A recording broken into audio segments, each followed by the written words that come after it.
por ser el siglo de Luis XIV, en el sentido que a veces parece que la modernización de Francia empieza con Luis XIV, porque Luis XIV introduce ministros como Colbert, que intentan introducir la industria, la doctrina mercantilista y todo esto.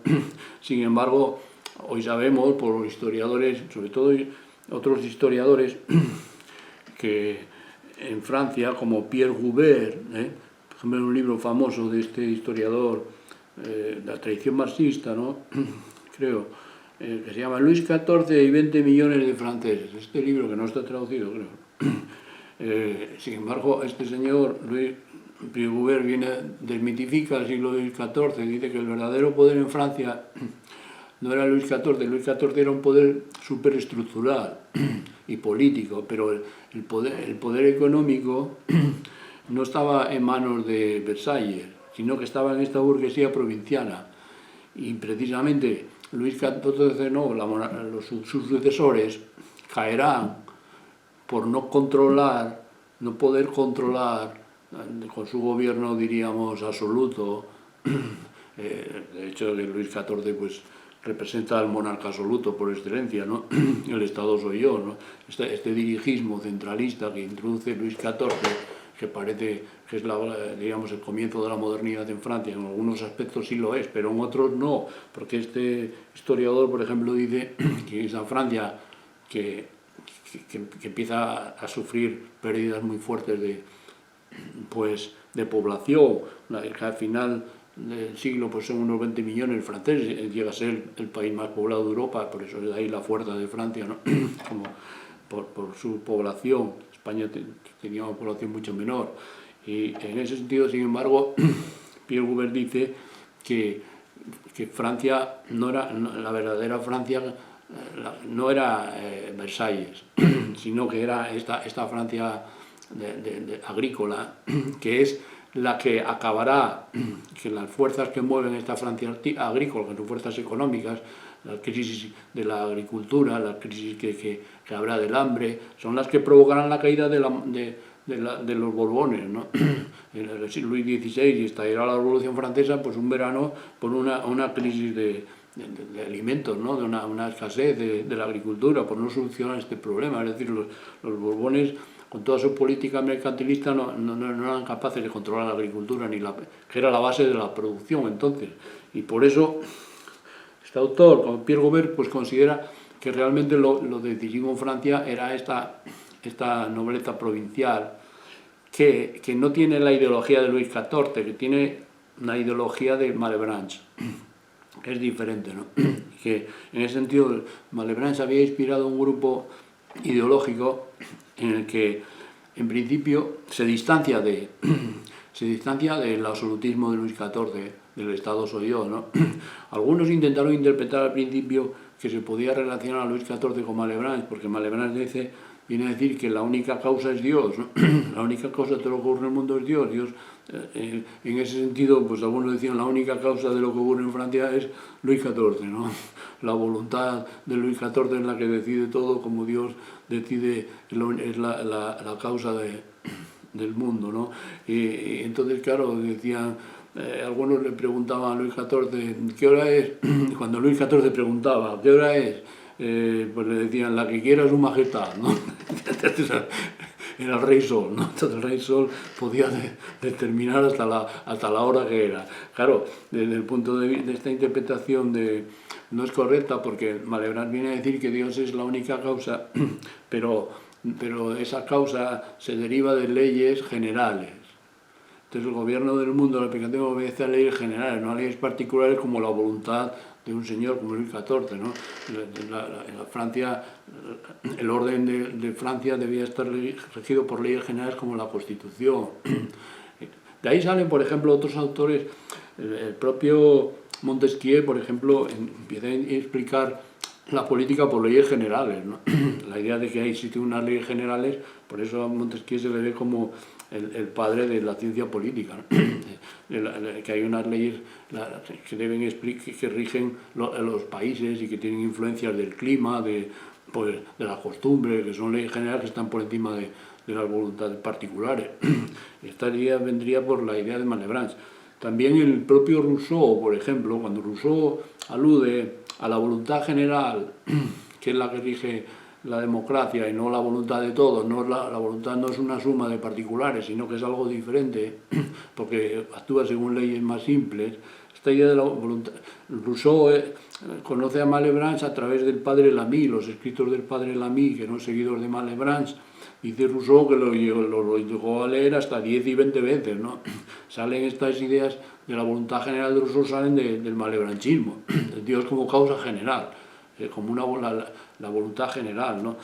Y incluso ideas de Rousseau como sobre el buen salvaje y todo esto también salen de Malebranche, porque Malebranche también recurre al mito agustiniano del paraíso para explicar la gracia, la caída y todo esto, ¿no? Y por eso las ideas de Rousseau de que el mundo, el buen salvaje al principio era libre y sin embargo después por la propiedad pues aparece, diríamos, se vuelve encadenado, ¿no? Y aparece la historia de la desigualdad que dice Rousseau, que son ideas secularizadas de Malebranche. Malebranche las utilizaba en términos religiosos, Rousseau recurre a términos ya antropológicos, humanos, ¿no? Pero es decir, la influencia de Malebranche fue grandísima en Francia, ¿no? Como se puede ver por todas estas cuestiones a través del grupo de la congregación del oratorio, de estos colegios, de los que va a salir. El propio Voltaire, por ejemplo, también confiesa que uno de sus libros filósofos favoritos, de los que leyó de arriba abajo, es Malebranche, porque alimentaba el deísmo de Rousseau, ¿no? Decía que prácticamente de Malebranche se podía dar un salto eliminando la intervención de Dios, sustituyendo por la naturaleza, como hacía Spinoza, pues se explicaba con mucha claridad una especie de deísmo, ¿no? Que es el que siguió Voltaire durante mucho tiempo, aunque después al final Voltaire parece que se orientaba más hacia Spinoza, pero en principio es Malebranche, uno de estos autores. Eso quiere decir que la influencia de Malebranche no hay que verla solamente como un pensador aislado que elabora estos sistemas más o menos sofisticados, filosóficos, sino que estos sistemas después se convierten en una ideología de una clase social en Francia muy poderosa, como era la nobleza provincial, ¿no? El propio Pascal, por ejemplo, cuando escribe las cartas provinciales, es una especie de... Pascal también pertenece a una nobleza provinciana, y por esto esas cartas iban dirigidas contra los jesuitas, que eran realmente los que dominaban en Versalles y en la corte de Luis XIV, ¿no? Los jesuitas y con sus colegios en Francia todavía eran la alta nobleza, era la ideología de la alta nobleza, era el jesuitismo, ¿no? Diríamos. Mientras que Pascal, esta baja nobleza, critica a los jesuitas porque dicen que con todos esos ataques de Pascal muy brillantes, ¿no? de la laxitud de los jesuitas que por compadecer al poder pues permitían, eran demasiado flexibles con toda su casuística y todo esto, ¿no? Esto es visto así de Pascal. Claro, Pascal, sin embargo, toma una actitud demasiado radical, una actitud frente a los jesuitas de resentimiento, ¿no? Hay una especie de moral en Pascal, evidentemente es un gran moralista, pero claro, podrían decir Max Weber, por ejemplo, es la moral del resentimiento, ¿no?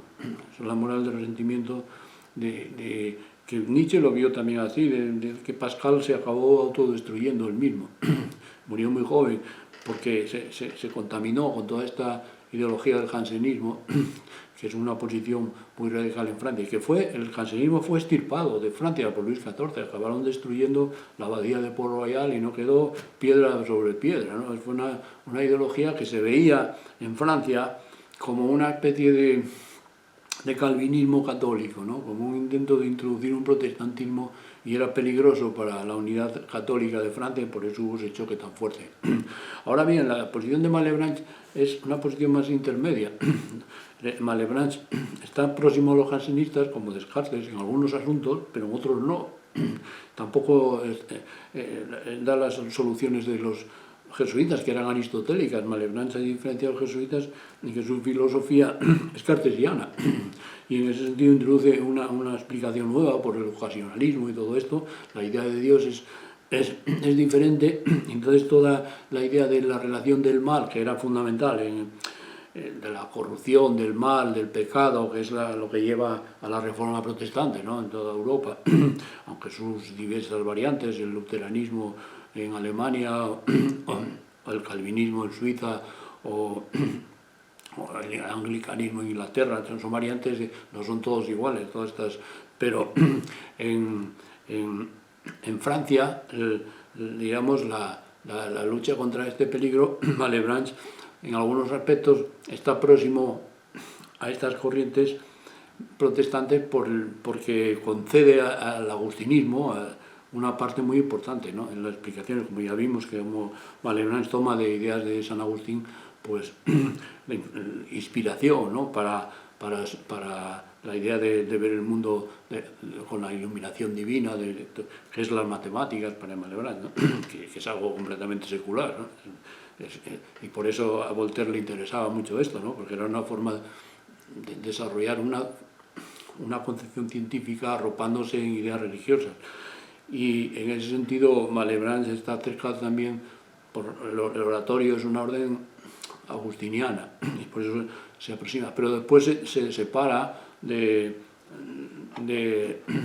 los jansenistas y de los calvinistas. Algunos comparaban a los jansenistas con los calvinistas, que los dos eran demasiado radicales, de que solo se salvan algunos por la gracia y no valen las obras. Lo que pasa que los calvinistas, aunque pensaban esto, no se alejaban del mundo, sino que veían, se introducían los negocios, veían el éxito en los negocios, que era un signo de ser elegidos, ¿no?, de estar santificados. Entonces todo esto es lo que triunfó en Inglaterra. El calvinismo, que también influye en Inglaterra, pues algunos lo ven como el origen de una aristocracia del dinero, de una aristocracia capitalista, ¿no? Sin embargo, el jansenismo en Francia no huía del mundo. Esta idea de ver el mundo como está dominado por el pecado y la caída y todo esto, y que era muy difícil escapar a este destino fatal, pues les hacía huir del mundo y encerrarse en las abadías, en las que se dedicaban a la meditación interior, a la salvación de unos pocos. No tenía efectos prácticos, era el puro encierro contemplativo. El caso de Malebranche se diferencia en que Malebranche cree, no es tan tragicista, ¿no? Viene a decir que en el mundo existe males, pero existe la redención. Y la redención es la iluminación divina que nos permite, por elevarnos al punto de vista de Dios, por las iluminaciones matemáticas, científicas, y poder entender el mundo para poder repararlo en lo posible, ¿no? Y en ese sentido las obras en Malebranche también tienen un valor, pero estas obras son obras digamos hoy, de la ciencia. La intervención de la técnica, de la ciencia, es lo que puede salvar al hombre, ¿no?, que es un poco el antecedente de lo que será después la cultura, lo que llama la transformación del mito de la gracia en el mito de la cultura, como dice Gustavo Bueno, ¿no? Aparece todo esto aquí en este pensador. Bien, lo último que nos queda por hablar de Malebranche es relacionarlo con la fisiocracia, que es la primera, la gran escuela en la que algunos suponen que aparece la economía política moderna, ¿no? La escuela de economistas, los fisiócratas, que aparece en Francia en torno a la mitad, después de la segunda mitad del siglo XVIII, de 1760 a 1780, aparecen estos fisiócratas, que Dupont de Nemours, Quesnay, que son los que proponen una nueva explicación económica. Bueno, el origen de la economía política, normalmente los manuales, al uso dominado por los anglosajones, pues se remonta a Adam Smith, ¿no? El libro de Adam Smith, La riqueza de las naciones, sería el origen de la economía política. y esto hasta hace poco, pues, con el dominio de los medios, hoy del mundo anglosajón, pues es lo que se decía. Pero claro, es lo mismo cuando dicen que algunos que Darwin es la teoría de la evolución, ¿no? Antes de Darwin fue Lamarck, que era francés, lo que pasa es que los ingleses siempre se ponen ahí los primeros, ¿no? Pues en este caso también Adam Smith, pero claro, no es así. Ya más reconoce en el Capital, ¿no?, que la fisiocracia fue antes del industrialismo de Adam Smith, la fisiocracia, antes del liberalismo económico de Adam Smith, la fisiocracia fue el primer modelo de lo que llama Marx del cierre de la economía política, de que se crea por primera vez la idea de los ciclos económicos, de los ciclos en el sentido de lo que hoy se llama, pues, producción, reproducción, consumo, producción, distribución, consumo, después reproducción, distribución, consumo. Toda la economía empieza a ser vista como un ciclo, como una actividad continua que tiene tus propias leyes de reproducción, ¿no? Y en este sentido serían los fisiócratas los que introducen esta idea de la economía. Bueno, habría que también decir que antes de la fisiocracia, y hoy se está reconociendo también esto, aparece ya en España, en los escolásticos españoles, la Escuela de Salamanca, pues aparecen una serie de discusiones y teorías sobre la economía, que no podía ser de otra manera porque en ese momento España,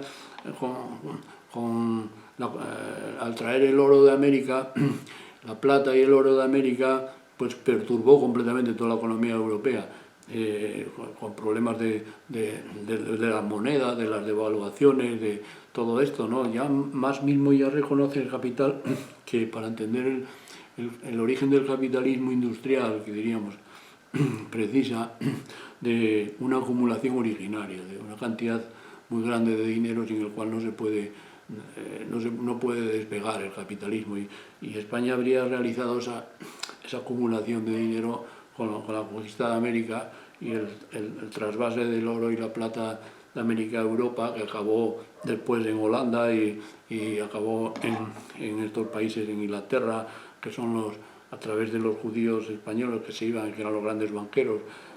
Todo este dinero fue necesario para financiar la revolución industrial y demás. Por eso España estaría en el origen, un proto-origen del capitalismo, pero no solamente por este hecho puramente político, sino de poder, diríamos, de superpotencia entonces, ¿no? Que era la única que lo podía hacer, sino también desde el punto de vista de las universidades. En Salamanca pues aparece una reflexión en la universidad, es decir, que no era España, esa idea de la leyenda negra de que en España no se pensaba, es completamente falso, ¿no? Aparece en la escuela de Salamanca pues filósofos escolásticos como Francisco de Victoria, Martín de Azpilicueta, Diego de Covarrubias, que empiezan a discutir sobre la teoría de la moneda, de los precios y todo esto, y esto ha sido reconocido por la famosa escuela austríaca, de que el origen de las teorías del famoso marginalismo, el origen de cómo se forman los precios, de la teoría del marginalismo que desarrolla la escuela austríaca, que había partido también en Inglaterra como Stanley Gibbons, pues este marginalismo que el marxismo, por ejemplo, condenó, ¿no? Creía que la explicación de la formación de los precios por el marginalismo, que era psicológica puramente, era una teoría psicológica, cuando hoy es una de las teorías que se estudian en las facultades económicas, que está más desarrollada económicamente. Es matemática, teoría de funciones pura, es la parte más matematizada de la microeconomía, ¿no? Y claro, Marx partía de las teorías de Adam Smith, y precisamente de que el origen de los precios está la teoría del valor, ¿no?, de Adam Smith. El precio de mercancía es lo que cuesta producirla, lo que hay que pagar al obrero, lo que hay que pagar la calefacción del obrero para alimentarlo, el precio de las materias primas, todo esto va sumando y te sale el precio. Claro, el problema es que a Marx al final el capital no le encajaban el valor de las mercancías y el precio, había un problema ahí de encaje. Y por eso surgió esta otra escuela marginalista en la que el precio se explica de otra manera. Entonces los marginalistas dicen que este origen estaría en España.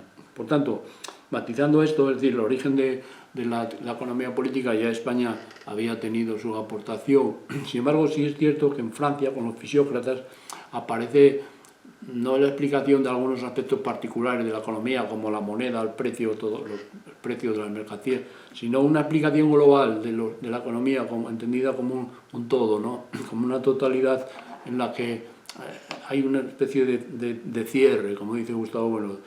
Por eso voy a remitirme al libro de Gustavo Bueno, Ensayos sobre las categorías de la economía política, en la que hay un capítulo, como ya dije en otros vídeos, en lo que habla de una lectura de ocasionalismo y fisiocracia, ¿no?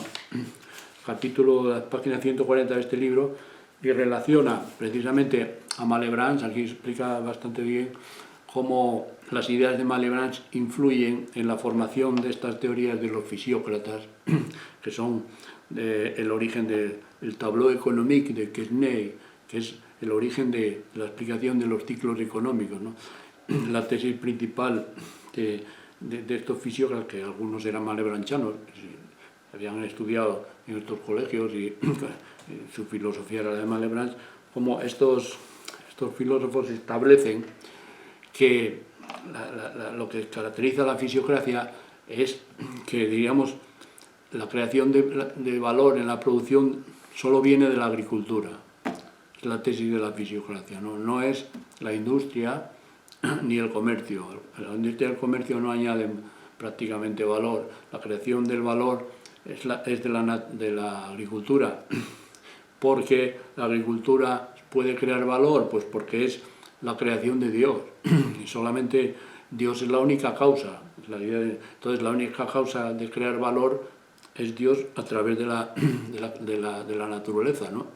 Las leyes de la naturaleza, Dios es el que crea, no es el campesino, no es el comerciante, ni es la industria la que crea. La industria humana solo sirve para mejorar estas leyes, pero hay que entenderlas. Por eso, claro, la fisiocracia puso un interés muy grande en el conocimiento de todos estos ciclos de producción, ¿no? Como la agricultura es fundamental, es donde viene el valor. Esta teoría es, claro, lo que después dirá Adam Smith, que hay que tener en cuenta que la fisiocracia tuvo un papel importante en Francia porque se oponía a la política mercantilista de Luis XIV. Introducía la idea de laissez-faire, laissez-passer, ¿no? Que es la idea del liberalismo, un liberalismo, pero que está basado en la agricultura, ¿no? La liberación, y que era el que fomentaba toda esta nobleza provinciana francesa, ¿no? Que es la gran productora, ¿no? La que empieza a enriquecer el país y precisamente con los cultivos, con el fomento de la mejora de los cultivos, que eran las ideas de Malebranche. Es decir, Dios crea unas leyes de la naturaleza, hay que entenderlas, pero luego nosotros podemos mejorarlas. Entonces la intervención humana es fundamental para esto, ¿no? Todo este interés, esto es la fisiocracia, ¿no? En este libro de Bueno, para no pararme mucho, pues el que quiera ver esta relación de la fisiocracia, cómo se puede entender con la filosofía de Malebranche, aparece bastante bien resumido aquí. Por ejemplo, en la página 148,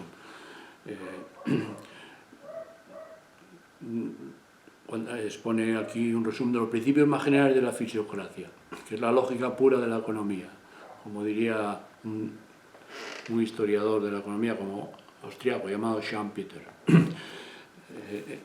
Dice, bueno, la vida humana como vida económica es un proceso recurrente, un ciclo cerrado que comporta producción, consumo y reproducción. El punto de vista económico se instaura precisamente, y este es el ciclo que inauguran la forma de entender la economía, la producción económica cíclicamente, ¿no? Como un ciclo cerrado de producción, consumo y reproducción. El punto de vista económico se instaura precisamente cuando la vida humana se contempla desde este cierre, que consiste así en la misma recurrencia. Es el ciclo de la distribución, del consumo y de la reproducción, que debe perpetuar la vida humana y social, en palabras de Dupont de Nemours, que es el padre de la fisiocracia. que precisamente es un antepasado de la famosa factoría Dupont que tenemos aquí en Avilés, ¿no? La factoría química. Aquí aparece también esta nobleza ilustrada francesa como Dupont de Nemours, ¿no? Que se forma en esta filosofía de Malebranche. Aunque todo procede de la reproducción, dice Letrosne, puesto que ella decide el consumo y los medios de pagarlo, ambas causas actúan recíprocamente. La reproducción es la medida del consumo y el consumo es la medida de la reproducción. El consumo es la fuente del valor. El uso, la utilidad para el hombre es la primera fuente de valor. Esto es tanto como afirmar que la finalidad de la producción es el consumo, lo que en términos lógicos expresaba Malebranche diciendo que la finalidad de la creación del mundo era la encarnación del verbo, como causa ocasional de la gracia, que debía ser distribuida entre los hombres para ser consumida. En fin, esta interpretación que hace Gustavo Bueno de la teoría fisiocrática en el sentido del ocasionalismo de Malebranche, que influye en esta teoría, en estas teorías económicas, y que implica una racionalidad que se aplica a la economía. Dice, por ejemplo, la racionalidad de la producción, la página 151, se configurará cuando un material inagotable por su fuente recibe las formas más perfectas en su moldeamiento y en su distribución entre los hombres. Pero esto implica que la economía supone la política y que sería partir por la amistad esta hermosa ciencia, como le dice Dupont de Nemours a Lesey, el padre del liberalismo también, el separar de ella la de las riquezas, considerándolas al margen de la ciencia política. La política aislada de la economía es la de Maquiavelo, Richelieu o Napoleón. La política fisiocrática es la economía política, y por no tenerlo en cuenta, Lesey ha tratado el capítulo del impuesto de un modo que no es digno de él. Bueno, esto que dice Dupont de Nemours, la política no es la política económica, no es la de Maquiavelo, Richelieu, es decir, no es una política superestructural, sino que es una política que tiene que tener en cuenta la economía. Es un antecedente de lo que después será el marxismo, ¿no? Por ejemplo, la teoría de Marx, de que supone que la superestructura depende de la economía y la clave está en la economía. Esto es lo que se inaugura aquí con esta escuela fisiocrática, ¿no? Bien, y de aquí sale el cosmopolitismo fisiocrático, que tiene unas tendencias antimercantilistas dedicadas al librecambismo, pero también Malebranche matiza que es posible la intervención divina, ¿eh? Es decir, que no es un liberalismo económico en el que resulta una armonía, como después dirá Adam Smith, en la que por sí solo funciona, ¿no? Malebranche supone que a veces Dios puede intervenir en el proceso.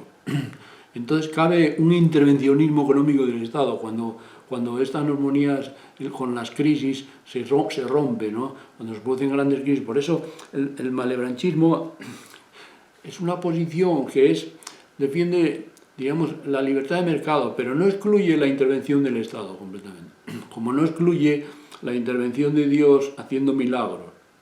No la excluye del todo. Solamente en causas muy especiales, muy extremas, puede haber una intervención del Estado para regular otra vez el mercado o la economía, una intervención puntual, ¿no? Pero no, porque la causa general no es así, pero no la excluye. Esto es interesante porque vamos a ver cómo, pues al hablar de Leibniz, a Leibniz se le considera más cercano a las tesis de Adam Smith, del individualismo de Adam Smith, ¿no? De la economía individualista del liberalismo inglés, y vamos a ver cómo Leibniz está más cerca de una posición puramente de armonía preestablecida, ¿no? Que es diferente de Malebranche, que Malebranche defiende el ocasionalismo, ¿no? El ocasionalismo permite a veces una intervención en la economía para evitar las crisis. Bien, todas son estas ideas para que se vea también la influencia de esta filosofía de Malebranche en estas cuestiones mundanas, económicas, que todavía nos afectan hoy, porque vuelve quizás a resurgir una polémica hoy entre Adam Smith y los fisiócratas, en el sentido de que toda esta consideración que se pone últimamente en la influencia de los aspectos de la naturaleza en la producción y cómo el cambio climático y todas estas cuestiones naturales pueden frenar la producción, cómo hay que poner límites al industrialismo. Es decir, la fisiocracia no ha muerto completamente, estas ideas pueden resurgir. Es decir, la idea de de que es la naturaleza el verdadero fuente de riqueza, de donde sale todo, o la condición, sigue siendo actual, ¿no? Mientras que Adam Smith más bien decía que era la industria, ¿no? Que era la industria la que produce la mayor cantidad de riqueza, que también es verdad, pero, en fin, todas estas teorías todavía están abiertas, por eso esta discusión del siglo XVII tiene todo su interés.